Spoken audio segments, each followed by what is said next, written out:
Estamos na Fortaleza de São José de Macapá, maior monumento da colonização portuguesa no Brasil. Uma das 7 maravilhas do Brasil. E no programa de hoje vamos mostrar como é que se deu a construção deste monumento. E o que historicamente isto representa para a Amazônia, para o estado do Amapá e para o Brasil.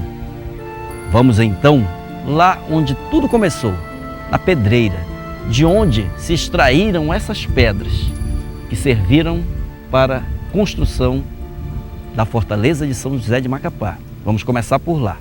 Vamos lá.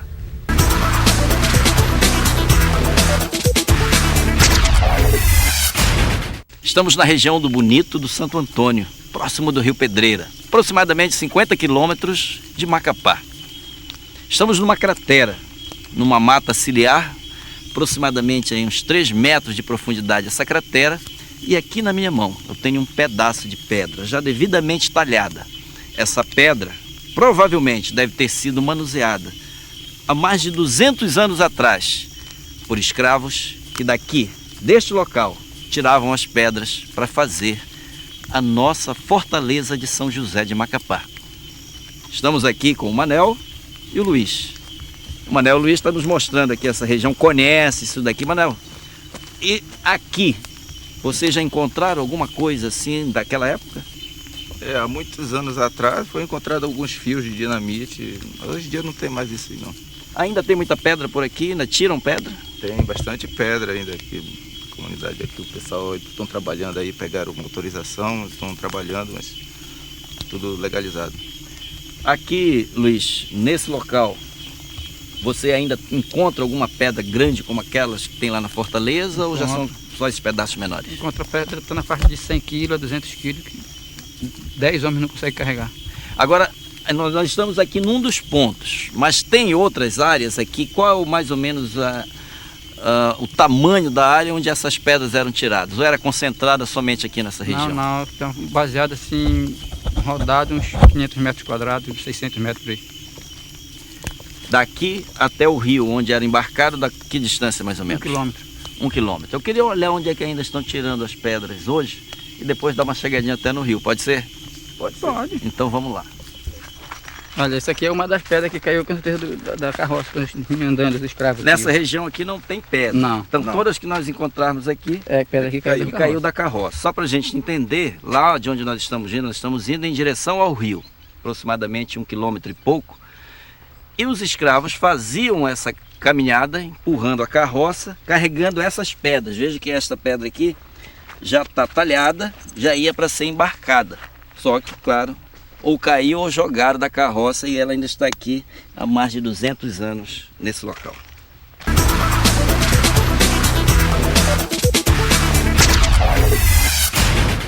Depois de uns 20 minutos de caminhada, 1 quilômetro e um pedacinho, mais ou menos, por dentro de uma floresta belíssima. Murumuru, palmulato, açaizeiros. Chegamos aqui às margens do Rio Pedreira.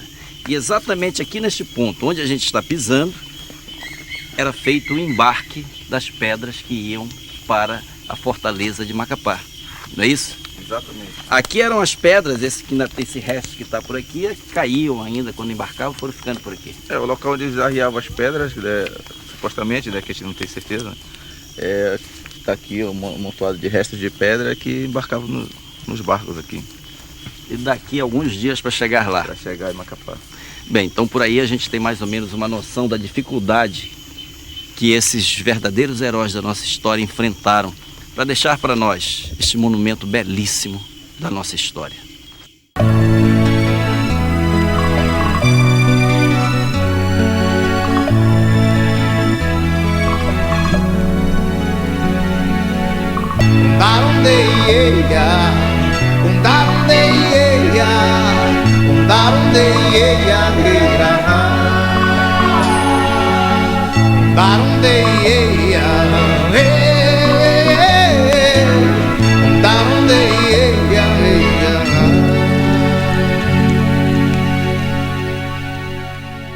Bem, de volta à Fortaleza, eu vou querer saber aqui com o Guara. Tudo bem, Guara? Tudo bem, Jorge. Guara, o que levou os portugueses a construir esse grande monumento?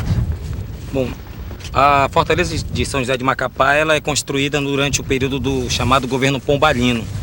E ela tinha um objetivo específico, que era de estabelecer posição portuguesa na Amazônia, estabelecer a defesa da região da Amazônia, não é, a partir da assinatura do chamado Tratado de Madrid em 1750. Então, a principal função da Fortaleza seria de estabelecer defesa e estabelecer a presença portuguesa em toda a Amazônia. A partir dessa decisão, quem foi que patrocinou a construção, que não deve ter sido barata, né? A construção ela é o resultado de um projeto bem mais amplo, um projeto que atende à questão de ocupação da Amazônia, desenvolvimento econômico dessa região, com a criação da capitania do Grão-Pará e do Maranhão, a Companhia de Comércio do Grão-Pará e do Maranhão também, desenvolvimento de plantação de arroz, algodão nessa área, proteção da exploração das chamadas drogas do sertão. Isso tudo é patrocinado justamente pelo governo metropolitano português, através do rei da época, Dom José I, mas pelo seu primeiro-ministro, o Marquês de Pombal. Então a coroa portuguesa é que vai fazer investimentos na construção da fortaleza. Terminada a obra, levou quanto tempo? A obra ela leva em torno de 20 anos. Ela começa em 1764, no governo do Dom José I, e em seguida assume o trono Dona Maria, e ela suspende as verbas para essa construção. Há um certo abandono, mas em 1782, no dia 19 de março, a obra inacabada ela é inaugurada. Mas ela chegou a ser totalmente concluída ou continua inacabada até hoje? Ela não chega a ser totalmente concluída, né? Tanto é que os estudos arqueológicos encontraram, melhor dizendo, extensões além disso que a gente vê hoje.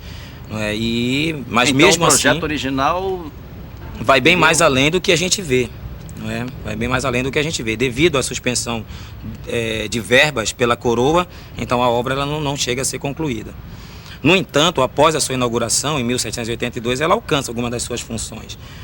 Além de ser um projeto de defesa para toda essa área, ela serve de elo de comunicação entre outros fortes que são construídos em todo o Vale Amazônico, serve de defesa da vila, que mais tarde vai se estabelecer como posição geopolítica estratégica, porque nós somos entrada para o Vale Amazônico e isso é importante para Portugal, a defesa de toda essa região. Serve também de proteção à exploração das drogas do sertão e defesa de toda essa área, claro. A partir do período republicano, 1889 mais ou menos, a historiografia mapaense indica de que a fortaleza ela é abandonada. E ela só vai ser olhada novamente a partir da década de 50 do século XX, quando então ela é levada à condição de patrimônio histórico, e de 1950 até os dias de hoje você tem, vou usar essa palavra, esse resgate do monumento. Um monumento que representa a ocupação dessa região, que representa o investimento no desenvolvimento dessa região, e ela é isso, ela representa essa presença dos portugueses aqui e representa a proteção a um projeto de desenvolvimento que se estabelece aqui, que é justamente o projeto que nós costumamos chamar de projeto pombalino. Bem, Guara, valeu, obrigado pelas informações. E eu vou querer saber agora como é que se deu a construção, quais foram as dificuldades enfrentadas, e quero saber também agora como é que hoje está a nossa fortaleza. Bem, estamos aqui com o professor Maneca. Tudo bem, Maneca? Tranquilo, Jorge? Beleza. E o nosso professor Luiz. Jorge, tudo jóia? Acabei de chegar lá da região da Pedreira, de onde tiraram essas pedras para construir esse grande monumento. Mas eu queria saber aqui com vocês que influência essa construção aqui, com todo o trabalho que foi realizado pelos escravos, tem na cultura hoje dos afrodescendentes no estado do Amapá. Olha, Jorge, imagina só o caminho, o percurso que tu deve ter percorrido, né, da região da Pedreira para chegar aqui na Fortaleza. Só que é uma boa distância, só que a vantagem é que ele veio de carro, né? Veio de carro. Agora imagina aqueles que saíram dessa região, foram para lá, esculpir pedra, tirar pedra daquele rio, né, Maneca? É verdade. E trazer dentro daqueles navios, daquelas barquetas, aqui para a construção da Fortaleza. Aqui foi muito sangue derramado. Aqui foram muitos negros que morreram, entendeu? Para deixar para nossa geração isso que a gente tem de bonito, né? Que é a Fortaleza de São José de Macapá. Mas, Maneca, a literatura, ela sempre... nas suas aulas, inclusive, eu aprendi isso. quando se tem assim muito sofrimento, envolvimento com paixão, acaba ficando assim literariamente mais bonito. Teve alguma influência na nossa literatura? Com certeza. A questão do negro, é importante focar que eu gosto sempre de lembrar isso aí. O negro ele não pediu para vir para esse país. Que as pessoas dizem, mas o negro veio para cá. Não, o negro foi arrancado da África. Então lá ele tinha uma vida tranquila. Ele vivia em paz, com uma relação com a natureza, com a sua história toda. Então, a partir do momento que o negro foi arrancado e veio para o país, através dos navios negreiros, nós tivemos uma voz muito árdua e muito grande pelo clamor com relação a essa questão do negro, que foi do Castro Alves. Tanto é que Castro Alves é considerado hoje o poeta dos escravos. E essa relação, por exemplo, esse cantar do Castro Alves, essa poesia do Castro Alves traduziu na obra dele também um pouco desse lamento, um pouco dessa dor, um pouco desse saudosismo. Inclusive isso nós temos aqui no povo do Amapá também. Então o negro ele acabou deixando... Nas cantigas do Marabá, nas cantigas do Marabá, exatamente, na cantiga do Marabá você percebe aquele, por exemplo, até o mesmo passo do Marabaixo, como se o negro estivesse arrastando a corrente, e no canto, o ladrão, normalmente ele traduz um pouco desse seu saudosismo, pelo seu amor pela sua pátria mãe. E com o passar do tempo o negro acabou absorvendo o país, e aqui Macapá acabou absorvendo o local onde ele estava como sua casa. Aqui tem um fato interessante, que a literatura nos apresenta, que os negros, nesse afã de saudade, desta fortaleza aqui onde nós estamos agora, alguns negros quando vinham, traziam as pedras lá do Pedreira para cá, no afã à noite, naquele momento de dor, no momento do silêncio, no momento da solidão, eles tentavam voltar para a África a nado. Então a obra, por exemplo, Castro Alves, ele tem em Os Escravos, que ele faz um relato disso, particularmente na Bahia, e em Recife, em Salvador, mas se estende também para Macapá. Nós temos dados aqui que muitos negros, naquele afã de voltar para sua terra, para perto da sua família, você imagina uma criança ser arrebatada dos seus pais, Primeiro trazia os antigos, os mais velhos, depois começaram a trazer as crianças, depois traziam a família inteira, mas ficava algum lastro, na África. Então aqui nessa fortaleza, alguns negros pularam nesse rio-mar, no rio Amazonas, para tentar voltar para a África a nado. Tudo bem. Obrigado. Maneca. Companheiro, a luta continua. Bem, estamos no pátio central da Fortaleza e eu vou conversar aqui com o Emmanuel. Qual era a função histórica de cada um desses prédios? Aquele prédio que nós vamos chamar de número 1, ele foi ocupado, pelo contingente, pelo pelotão de oficiais de baixa patente. A disposição dele é de uso coletivo, enquanto que nós temos o segundo prédio, ele foi usado... São iguais, né? São iguais, aparentemente. Tá. Agora, o interior deste aqui, já do segundo prédio, ele tem uma divisão interna que mostra privacidade. Então, era aqueles oficiais mais próximos do comandante. De mais alto escalão. De mais alto escalão, justamente. Ali é a capela. A capela, e do lado esquerdo da capela nós temos a casa de um oficial, que era o médico, o médico cirurgião. O papel dele era fazer a sangria e a amputação no caso de um ferimento de soldado. E na segunda casa, do lado direito da capela, nós temos a casa do capelão, que também era um oficial, militar. Aqui no quarto prédio nós temos a casa do comandante, onde ele despachava a documentação e recebia funcionários do Estado.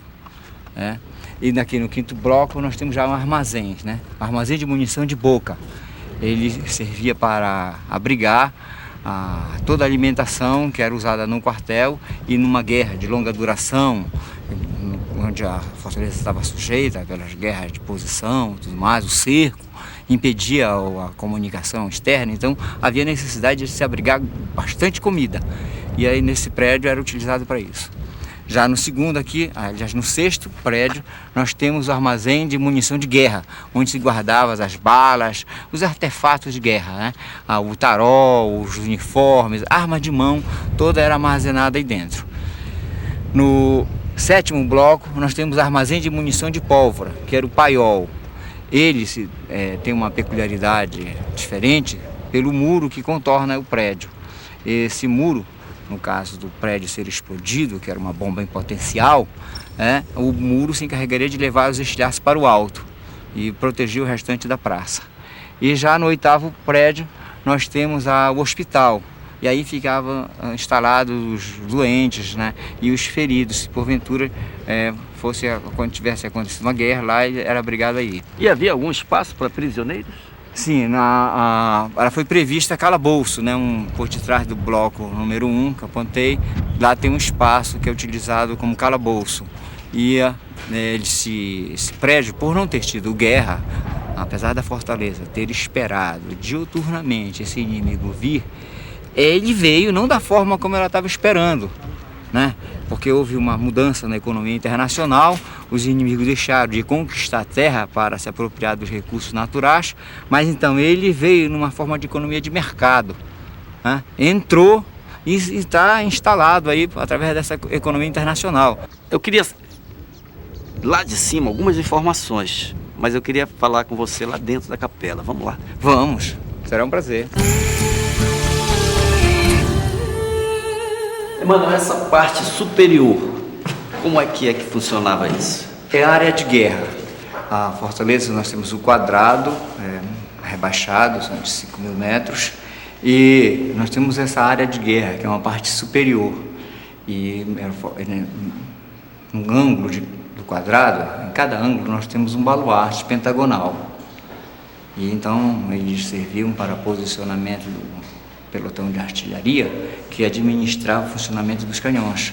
E esses têm a competência de atirar cruzando fogo sobre o inimigo. E a gente verifica pelo projeto que atingiu em todas as direções. Sem dúvida, porque aí a guerra era de posição, ela é preparada dentro desse conceito, onde ela responde competentemente essa dinâmica do inimigo, promover o cerco e impedir qualquer entrada ou qualquer saída. Eu pensei inicialmente que a ideia era só combater as embarcações que chegavam, mas também combatia quem chegava por terra. Sem dúvida, porque eles poderiam aportar, né, e aí promover o cerco. O canhão teria que transitar sobre um terreno, e a fortaleza então ela é projetada em cima de um ponto estratégico, que ela é cercada de água e área de charco, a fim de impedir a acessibilidade do armamento que viesse por terra. E qual é o alcance desses canhões? 3.000 metros. Então isso aqui foi projetado para a guerra. Sem dúvida, ela é uma expressão competente do conhecimento militar do século XVII, que é assimilado no século XVIII como um grande elemento da história da guerra, um grande tradutor do domínio europeu sobre a América do Sul. Emmanuel, tem algum outro lugar no mundo que tenha um outro monumento igual a este? Não, a Fortaleza de São José de Macapá ela é ímpar dentro do projeto de expansão colonial portuguesa. O Marquês de Vauban, Sebastião de Lepreste, ele que foi militar do Luís XIV, estrategista militar ali, ele fiscalizava a sua obra, ele acompanhava e reproduzia na planta a cada novidade, e corrigia, então, assim. Ela é única no Brasil em tamanho e dinâmica de guerra, porque esses elementos externos é que vão dar a configuração ímpar. Nós temos um modelo de quadrado com baluarte pentagonal nas extremidades lá em Rondônia, no Príncipe da Beira, mas ali se configura no 6º modelo. Ele ainda não tinha apreciado a necessidade de reforçar os pontos vulneráveis.